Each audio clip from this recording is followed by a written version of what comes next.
Hi, I'm Andy, and I help people share their stories. I'm thrilled to present the Singer Spotlight interview series for SFGMC TV.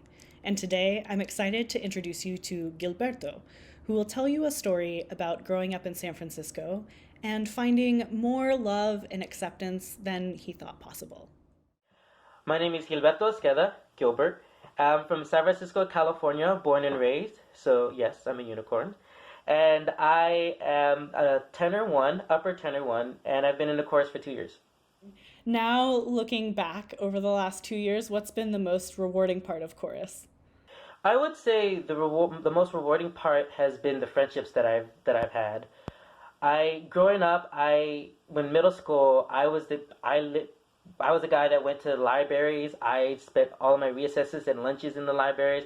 I never really had that many friends, and in high school, all my friends were girls. So when the time came for prom, I had like 7 dates, and that was awesome.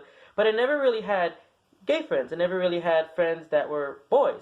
And being in chorus, there it was such an amazing and humbling experience to be able to experience friendship and love in so many different ways.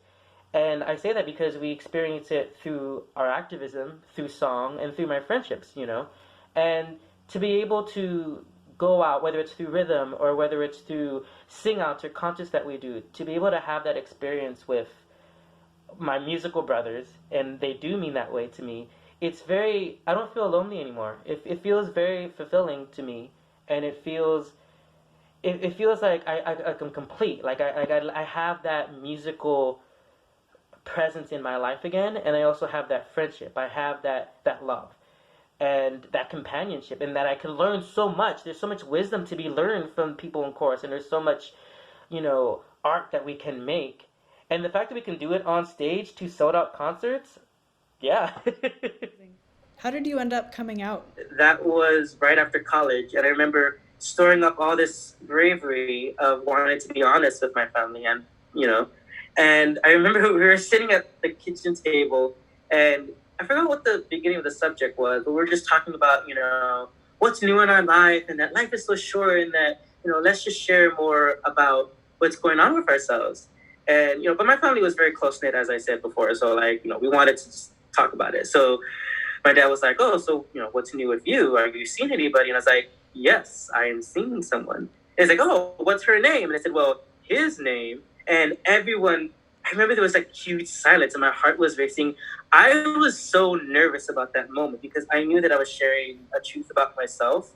And I remember even like then, I was like, I have to go to my room. I was still very polite, but still very, I was still very nervous about it, because when you come out, it's there's this sense of relaying to your parents that this is something about yourself you want to share, and you want them to be a part of your journey. And so, my heart was racing, and I go into my room, and I slam on my bed. I'm like, oh my God, what did I just say? I shared that I'm dating someone, and my dad walks into the room, and my dad just sits there, and he's like, well, ¿cómo estás? Like, how are you feeling? Like,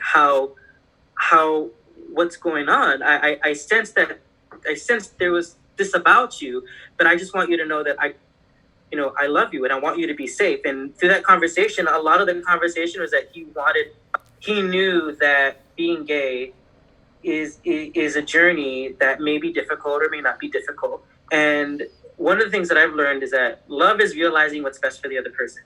And looking back, my dad was looking out for me. He wanted to show that even though he might not understand, he wanted to be there for me. And so we had that conversation, and he just wanted to be safe. And, my mother was like all about it. She's like, yeah, it was great. But, so I just came to this point in my life where I wanted to be truthful to my family. So that's how I was able to tell them. Amazing.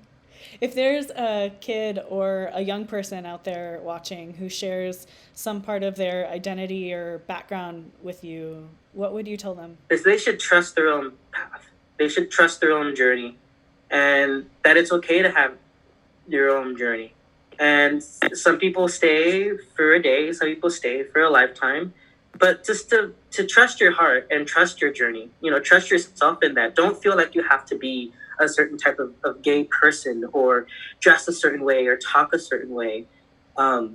your journey is something that you could discover so many things. And I remember when I started on mine, it was scary at first, and then it was extremely liberating and happy and new.